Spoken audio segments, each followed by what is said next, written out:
My news থেকে আপনাকে স্বাগতম। দেখতে থাকুন সর্বশেষ আপডেট বাংলা নিউজ। সময় দর্শক, আপনাদের সামনে নিয়ে আসলাম একটি গুরুত্বপূর্ণ আপডেট বাংলা খবর। এইমাত্র নির্বাচনের ঘোষণা দিল উপপ্রেস সচিব। এই নিয়ে আজকের প্রতিবেদন খুবই গুরুত্বপূর্ণ হতে যাচ্ছে, তাই দেরি না করে দেখতে থাকুন সম্পূর্ণ ভিডিওটি।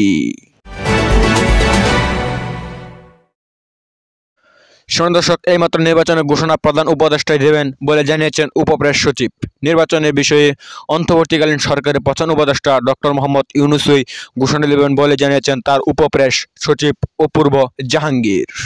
রোববার ৮ই ডিসেম্বর সমসাময়িক বিষয়ে রাজধানীর ফরেন সার্ভিস একাডেমির করা ব্রিফিং এ তথ্য জানান তিনি। সম্প্রতি নির্বাচন নিয়ে শিক্ষা উপদেষ্টা বক্তব্যের প্রেক্ষিতে অপূর্ব জাহাঙ্গীর বলেন, আগামী বছর নির্বাচন হবে। গতকাল শিক্ষা উপদেষ্টার এমন বক্তব্য একদমই নিজস্ব।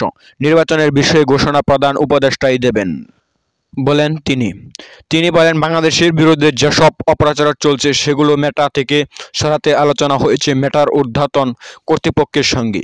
এ সময় প্রেস সচিব শফিকুল আলম বলেন, ভারতের সঙ্গে প্রত্যাপন্ন চুক্তি অনুযায়ী কাউকে ফেরাতে হলে বিচারের প্রক্রিয়া সম্পন্ন করতে হবে। বিচারের প্রক্রিয়া সম্পন্ন হলে শেখ হাসিনাকে দেশে ফিরিয়ে আনতে ভারতের সঙ্গে কথা বলবে সরকার বলে জানিয়েছেন উপসচিব।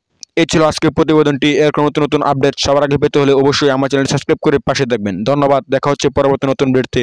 সে পর্যন্ত ভালো থাকেন, সুস্থ থাকেন সেই কামনা করে বিদায় নিলাম। আসসালামু আলাইকুম ওয়া রাহমাতুল্লাহ।